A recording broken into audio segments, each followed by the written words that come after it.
Hey. Welcome.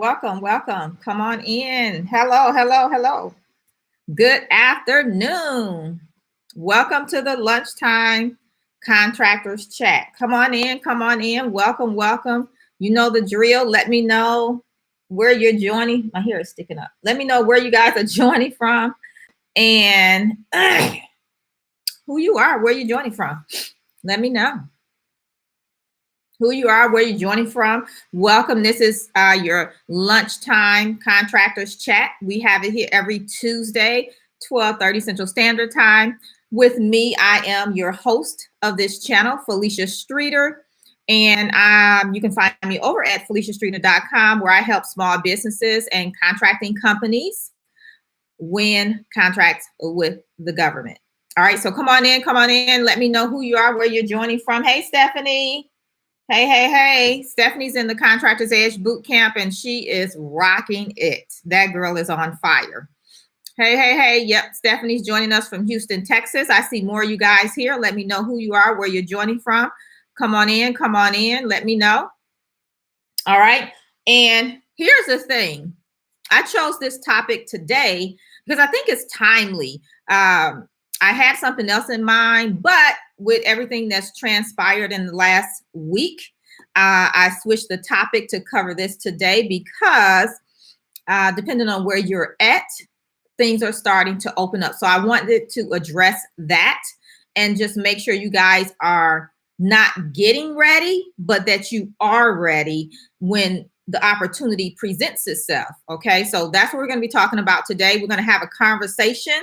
I'm going to be interacting with you guys, asking you some questions. So it's not going to be me just teaching, talking. I want to have a candid conversation with you guys on this topic today, just really to assure that you're prepared. One of the things I always preach in my programs is about being proactive. Okay, there's a whole different energy behind it when you're proactive versus reactive. So come on in. Let me know who you are, where you're joining us from. Hey, Asia, welcome. Come on in. Let me know who you are, where you're joining us from. So today our topic is, are you ready to bid government contracts? There's no right or wrong answer, but let me tell you, when we leave here today, you're going to have the steps that you need to take to get ready and be ready if you are not. So what does that mean? That means once we dive into this, you're going to want to take notes. So grab whatever note-taking device you're going to use so that you can jot these things down. And of course, yes, the replay will be available, so you can always come back and watch the replay. So come on in. Let us know who you are, where you're joining us from. Asia is from Brooklyn, New York. Oh my gosh, I hope you guys are safe out there. I know it's a lot going on in New York, more so than a lot of other places. So thank you for taking the time out. We have Pamela Richardson. Welcome from California. I remember you from last week, maybe? Excuse me, or maybe it was Sunday. I did a live on Sunday too. So yes, our topic today is, are you ready to bid government contracts? And here's the thing, the world is starting to open back up, just depending on where you're at. They're doing it in phases. Most states, I think Georgia pretty much just opened everything back up for the most part. But the world is starting to open back up in phases. And the question is, will you be ready or will you be sitting on the sidelines? That's the question that you need to answer. And you may not know what that entails, but you will after this training today. So no worries there, okay? So let me pull up my notes because I have a list of things and I want to make sure I give them all to you step by step. If you know anything about me, I'm all about step by step. I like to give it to you step by step so that you can take it and implement on it if you can on your own, okay? So the government is opening the doors. And here's the thing. Here's how I look at government contracting. Theoretically, the doors were never closed. A lot of people assumed it was because a lot of other companies had to close down. The government never closed down. Okay. And I kept saying that if you've been watching these lives over, the last month or so since this all started. And I told you guys, the government is still moving. The government still has needs. The government was still putting out contracting opportunities. People were bidding contracts. People were winning contracts. I have contracting officers that I know, so I'm in touch with them and things like that. And I kept telling you guys, still, you should be looking for opportunities, find a need and fill a need. Remember, I told you that. I did a live training where I shared about getting creative, right? Getting social and getting paid. If you didn't see that live training, go back and watch it. And I told you some things you could have done. And it still works now too, but some things that you could shift, tweak, right? Just make a little change so that you could start getting in on the opportunities that were currently out there and fill some of those current urgent needs. Okay. Who else do we have here? Anyone else? I see more of you guys. Who else is with us here joining us live? Go ahead and let us know who you are, where you're joining from. All right. So here's the first question I have for you. And I want you to type in the comments, yes or no, no or yes. Are you ready to bid contracts? Yes or no? Let me know in the comments. Just a quick yes or no. There's no right or wrong answer. How do you feel? Are you ready to start bidding on some government contracts? Yes or no? No or yes? Okay, they're coming in. Stephanie says yes. And Stephanie is Michael Johnson, guys. So Stephanie says yes. Hey, Austin, how are you? Thank you for joining us. Austin says yes. Yada, did you send me an email? Your name looks so familiar. Joining from Houston. And Yada says, yes, I'm ready to bid. Joey says, hey, Joey, thank you for joining us. So are you guys ready to bid? Yes or no? No or yes? All right. Now, as things begin to open back up, right? More opportunities are coming out, more bidding opportunities and things like that. As things open up, more jobs, work, things are going to be done. Supplies will be needed. So whether you're offering a product or a service, the next question is, will you be sitting on the sidelines? Yes or no? No or yes? Let me know. Joey says he's super ready. Yada, and I hope I'm saying your name right, Yada. If I'm not, you have to put the pronunciation in there for me or forgive me. Yada says no. So you're not going to sit on the sidelines. Awesome. Stephanie says no. We know Stephanie isn't. Stephanie's in the Contractors Edge Bootcamp, and I think she has like maybe 18 leads, and we haven't even started with the live sessions yet. This is just her going through the course material. 18 new leads.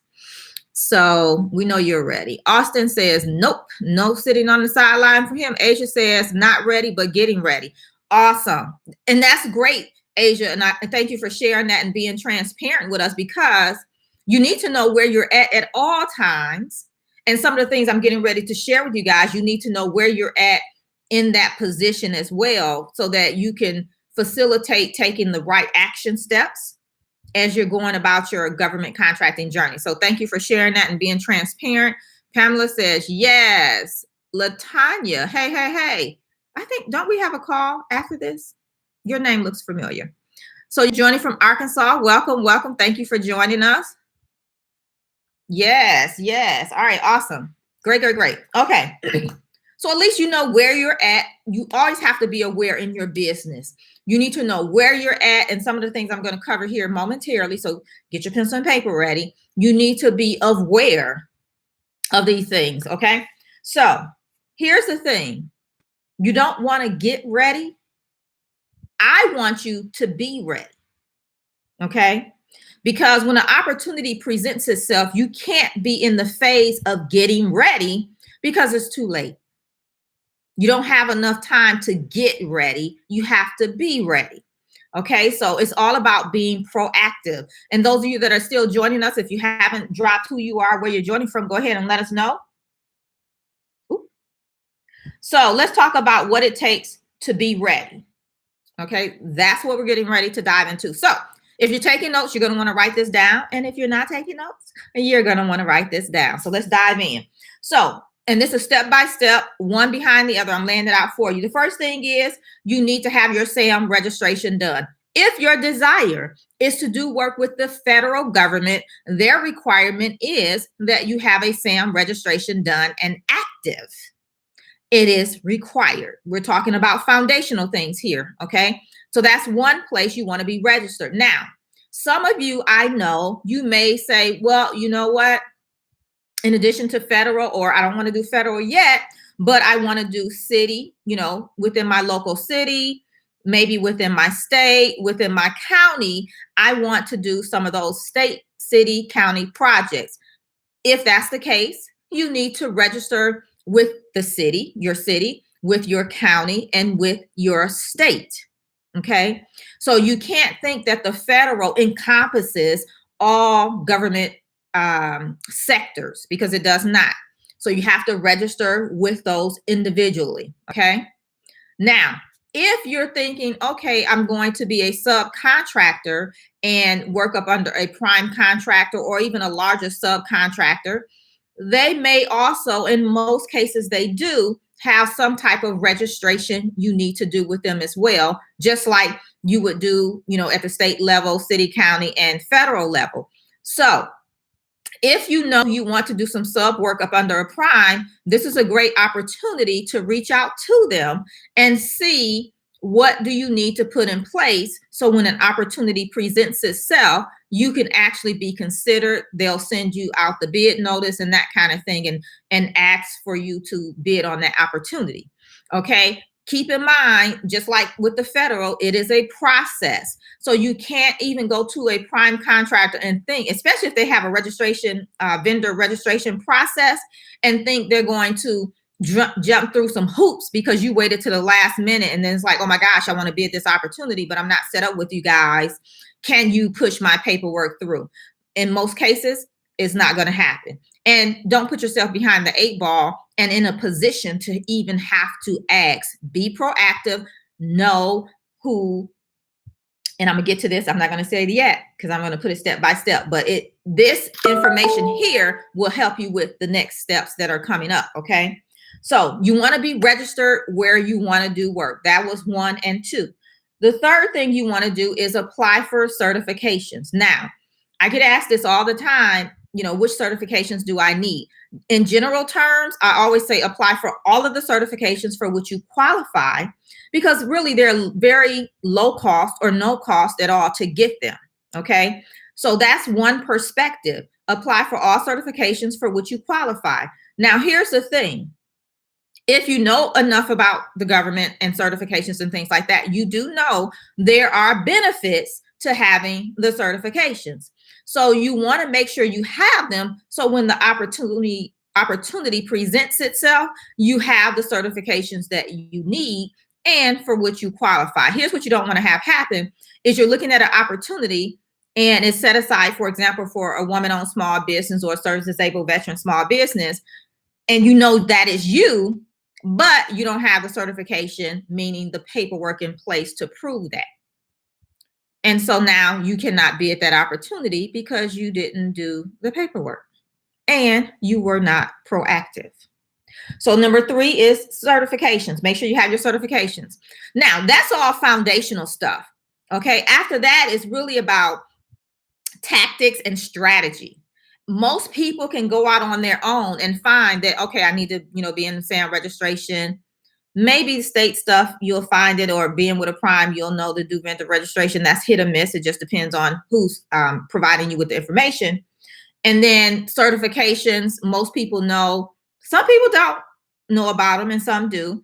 And so, but that's all foundational stuff. And what happens is a lot of times people stop after that and think that's it. And somebody's going to come knocking on your door saying, hey, I got an opportunity. Do you want to bid it? Very seldom does that happen. So that's why after 1, 2, and 3, right? Registrations, federal level, state, city, county, prime contractor level, certifications, you have to start getting into strategy. And that's where we're going now. Okay. Excuse me. So step number 4 is once you've done all that foundational stuff, what is your approach going to be? How will you approach opportunities? And that's different based on your business, where it's at, what it provides, that kind of thing. But what will your approach be? You need to decide, how will you approach opportunities? Okay. After you decide your approach, the fifth thing is to look at your capacity. You always need to have a pulse on your capacity. You should always know what your capacity is as it relates to bidding and winning and being able to deliver on opportunities. You always should know your capacity. Always. Like, you shouldn't have to go look at paperwork or anything. And I'm not saying you need to know it down to the penny or anything like that, but you should know your capacity. Okay. That is very, very important. If you don't know that, that's something you want to put a star by, and you want to definitely dive into your capacity. Okay. After capacity, number 6 is now it's time to go find your customer. Who's your customer? And I say this all the time, everybody, or every agency, I should say, that you think is your customer is not necessarily your customer. You need to find who's your customer. So on the federal level, we have a bunch of different government agencies, and I can tell you most of them are probably not your customer unless you're offering a whole bunch of different stuff, then maybe, right? But in general terms, most of the time, most of them are not your customer. Remember, it also is based off of your capacity and your approach as well. So you see how one builds on the other, right? So after you figure out who's your customer, the next thing is you're going to look for opportunities to bid. Once you know your customer, now you know where to start looking for opportunities to bid, right? In addition to that, you know what your approach is going to be. You know what your capacity is. So now when you're looking at these contracting opportunities, it'll make sense, hopefully, as you determine which opportunities you'll bid. Okay. Now, once you look for your opportunities, that was number 7. Number 8 is you're going to start diving into your solicitation, right? Now, you should be able to briefly look at the solicitation, look at pertinent parts of the solicitation, and decide if it's a go or no go, or you could say yes or no, meaning yes, I'm going to bid this opportunity, or no, I am not.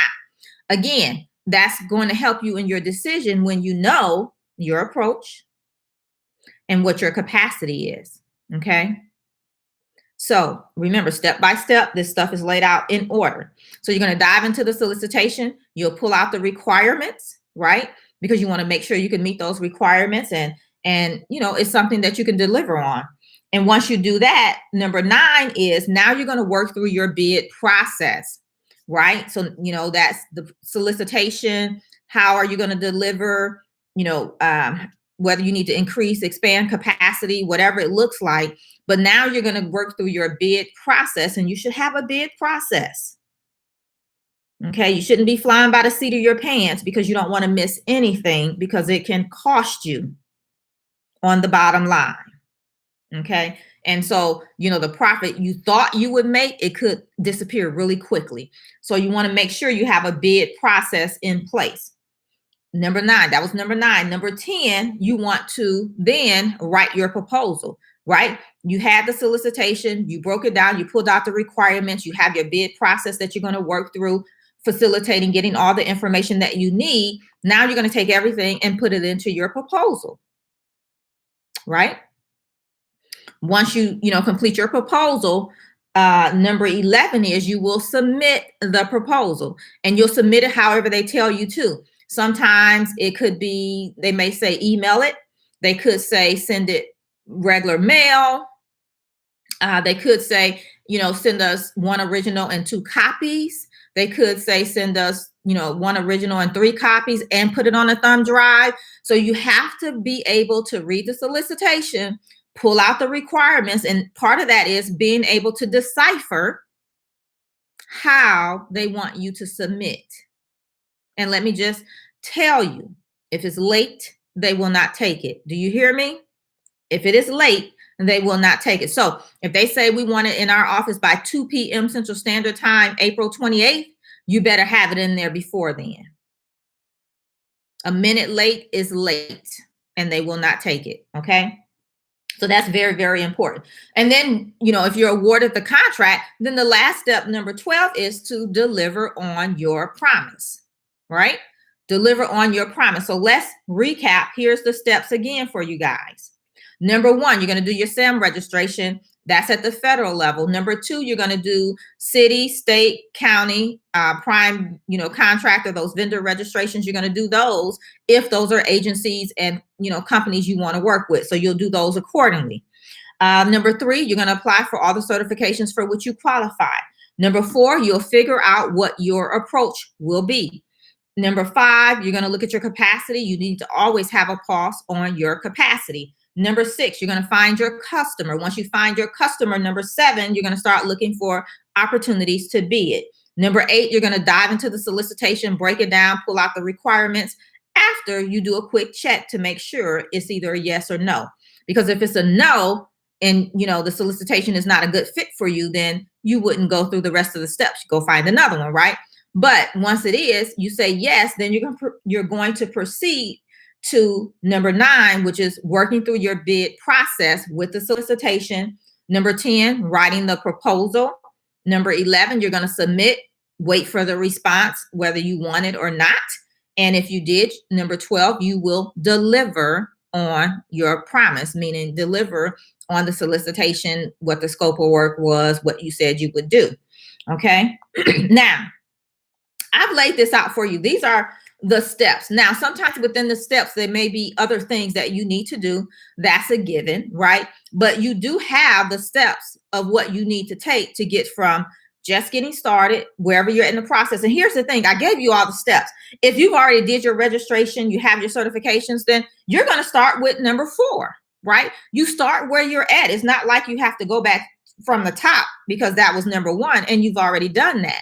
You start where you're at. Stephanie, for example, is at step number 7. She's looking at opportunities to bid. I don't know. Oh, Angela's on here, of course. Angela's a rock star. She's in the Contractors Edge Bootcamp.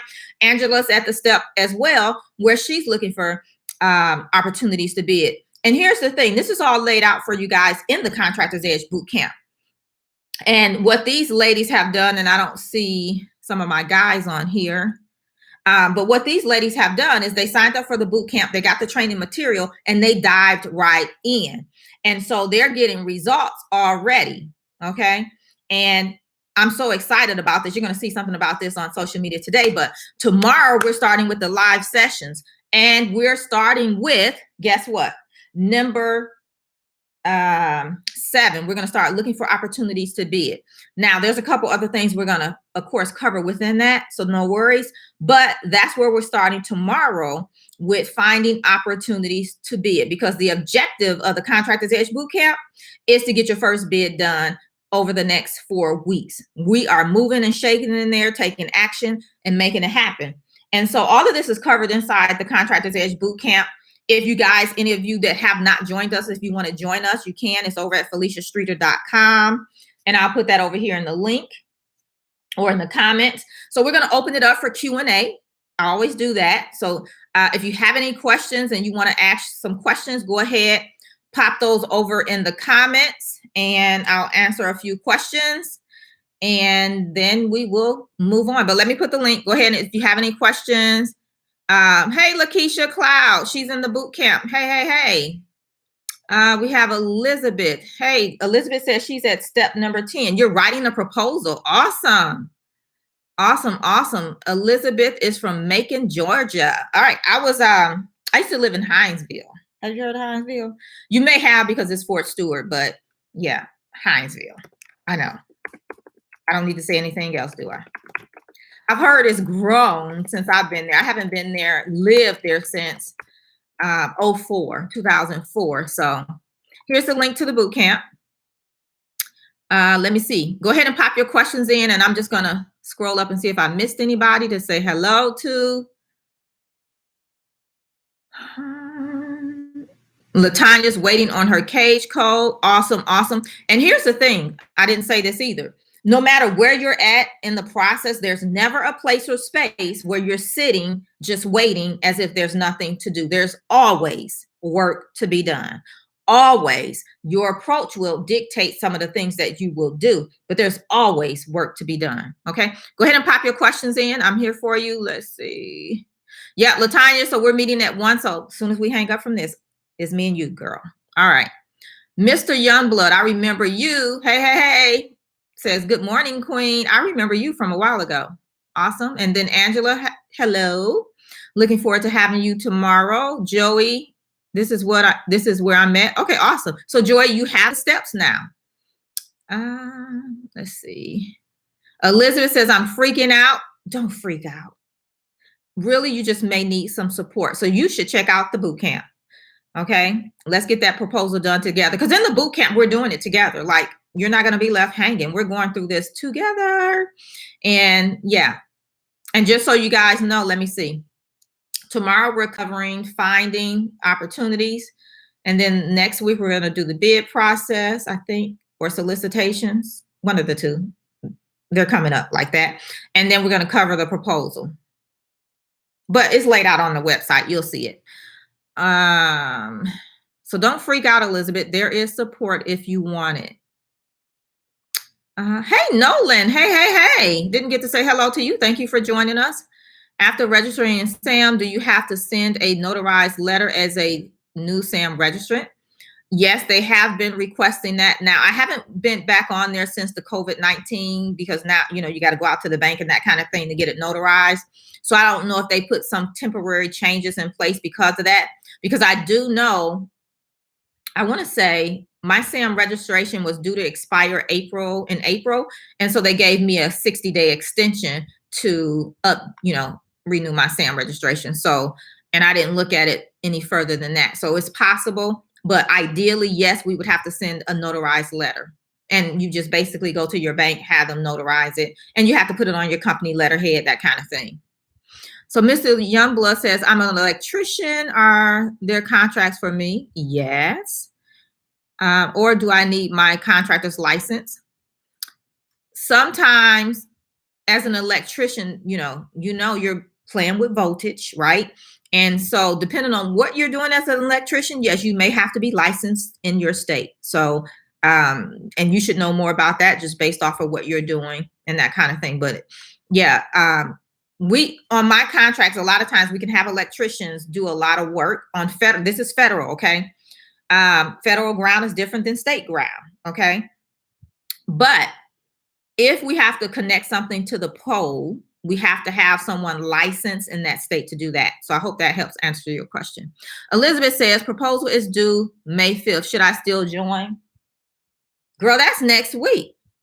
Yeah, still, because we can still, because it's Q&A. You get Q&A time too. So yeah, if you have any questions, where you're at, definitely you can bring it up tomorrow during the live session. I always open it up for Q&A, can't you tell?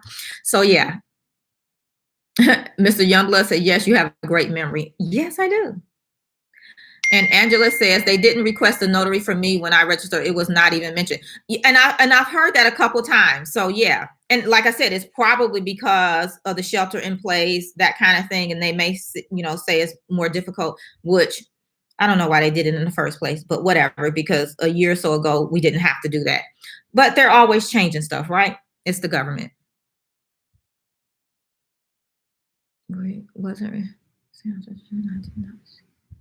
Okay, and Angela did get her cage code without sending a notarized letter. So yeah, so you're good to go.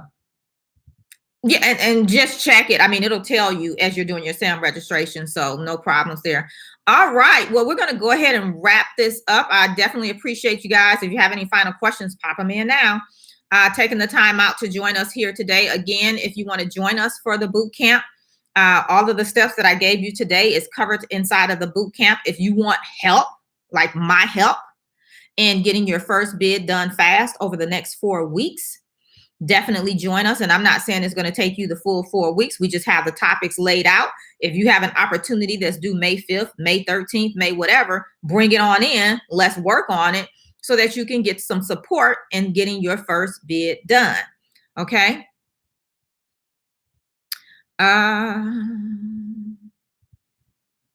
Okay. Elizabeth says, I've been following all of your videos. So happy I caught a live. Well, I am too. I always like to see you guys here live. She says, you are so helpful. I'm super excited about the process. Yes, I just laid it out for you guys. Hey, Richard. Richard says, I'm a DBE and MBE certified. I own a trucking company. Dry freight, do they have government contracts for me? Trucking and transportation. Yes. Yes. You could even look at your state. Yeah, you got your DBE, MPE. You should be looking at state, local as well. They have a lot of stuff they're trying to move right now. Nolan says, I received my cage code also, but was not sure if I had to send the notarized letter to keep my registration active. Okay, awesome. Yeah, if they didn't ask, because they wouldn't make it active in the past without the notarized letter. So they may have changed it. Again, I'll have to go check that. Mr. Youngblood said, or is there a field you recommend that has lots of opportunities? And what did you just say you did? I think you said trucking transportation. I forgot. I don't remember what you're doing. But definitely, Mr. Youngblood, if you joined the boot camp and you're not sure what avenue you want to take, we could definitely iron that out 5-10 minutes. It doesn't take long, because there will be a conversation we need to have back and forth for me to give an educated answer to that. But yeah, you can pick something that's, you know, that you feel there's a lot of opportunities, but I mean, how many opportunities do you need, right? How much can you handle? We're talking capacity. You need to know your capacity, right? And your approach. So that'll help you in making your decision too. All right, so I'm gonna go ahead and wrap it up. I thank you guys for taking time out to join me here on this live session. You have, you know, me, any of my videos in the comments. I go back and read all of those. So if you comment, you ask a question, I try to go back and answer those, you know, in a couple of days. I can't go back 3 months and find them. But if you do comment, I try to respond. And again, if you want to join us for the boot camp, it's over at FeliciaStreeter.com/bootcamp. We get started tomorrow. And over the next 4 weeks, the goal is for you to get your first bid done. I'm going to give you the steps. I'm here to support you, and you just have to go out and do the work. All right. So until next time, I'll see you guys back here real soon. Bye for now.